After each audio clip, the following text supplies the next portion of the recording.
In this video, I created this pretty simple scene, but it's a scene that creates a lot of noise. And the reason why I'm doing this is because I want to test the new Denoise filter that's going to be available in the next version of Blender. Currently, the Denoise filter is available in the experimental build that you can download from the Blender website.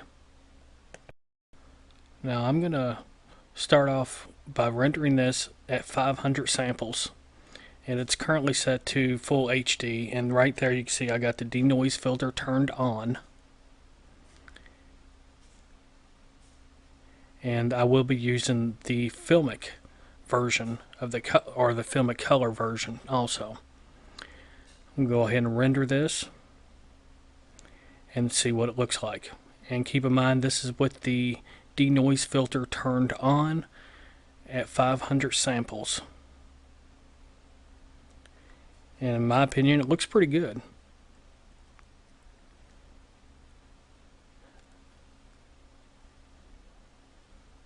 Let me go ahead and see, look, it took 31 minutes and 38 seconds.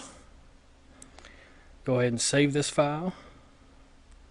That way I can compare them later in more detail.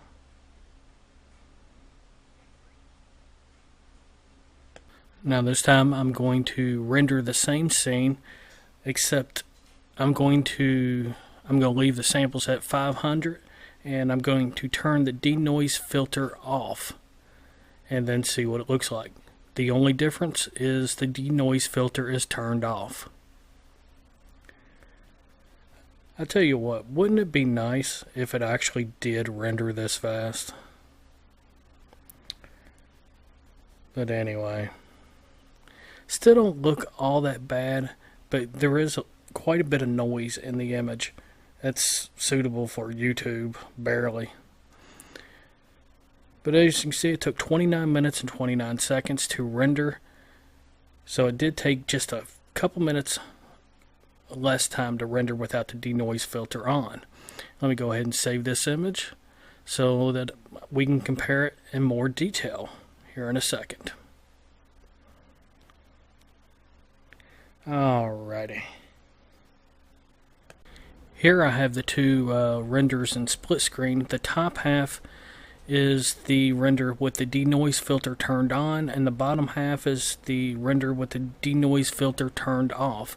And as you can see in the darker corners where it's not very bright, there's a whole lot more noise. It's a lot more grainy, whereas in the top half it looks a lot smoother. So that's definitely a win in the column for the Denoise filter.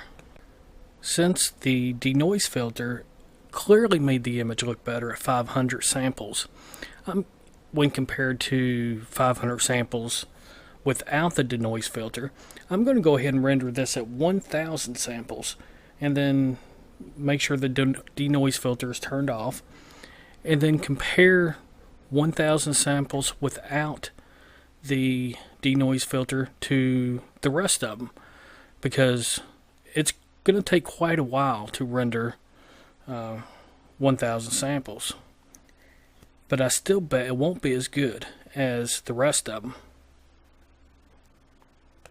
As you can see, it took 59 minutes and 41 seconds to render it at 1000 samples.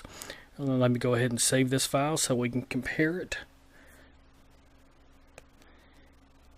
and we'll compare it the same way we did before, side or top and bottom, side by side, however you want to look at it. Here we have them on top of each other, kind of side by side again, and of course the top half is 500 samples with the Denoise on, and the bottom half is 1000 samples with the Denoise turned off. And you probably won't be able to see it in the video, especially on YouTube, but you can just barely see that there's more noise in the 1000 samples without the Denoise than there is in the 500 samples with the Denoise. Now let's push the limits of this Denoise filter. Let's change it from 1000 samples down to 250, half of what we originally done, and make sure the Denoise filter is turned back on. And those, by the way, those are the default settings that I have that set to. Let's give it a render and see what it looks like.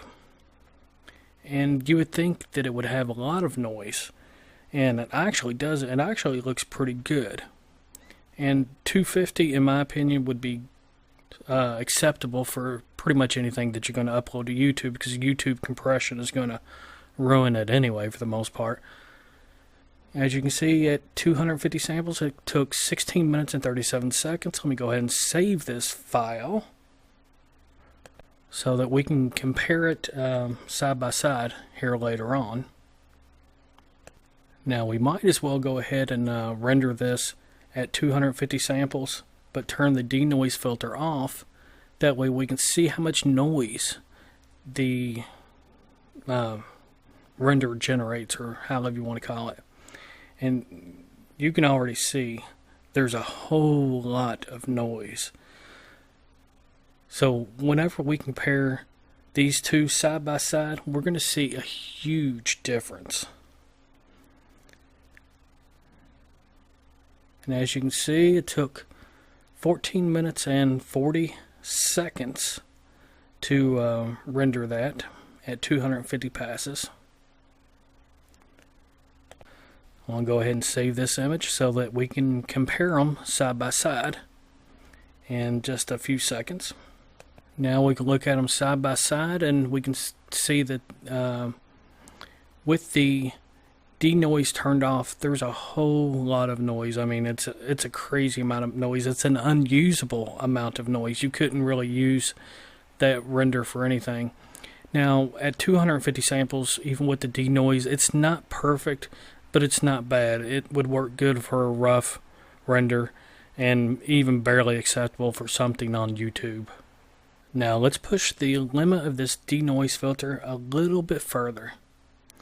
Let's make sure the denoise filter is turned on, and then we'll change the samples. We'll cut it in half again, all the way down to 125 samples. And then we'll give it a render and see what that looks like. Now we can already see that it's, even at 125 samples with the denoise on, it still does not look bad. It's starting to have some defects, but it doesn't look all that bad. As you can see, it took 9 minutes and 4 seconds to render. Let me go ahead and save this image so we can compare it side by side in here in just a minute or two. And of course, what kind of comparison would this be if we didn't do the insane thing and render at 125 samples with the denoise filter turned off? Now, we know this is going to be completely unusable. It's going to be so noisy it's going to hurt your eyes. But the whole idea is just to create a comparison so we can see how well this denoise filter actually works. And yes, it's got all kinds of noise. It looks like somebody dropped sand on the image.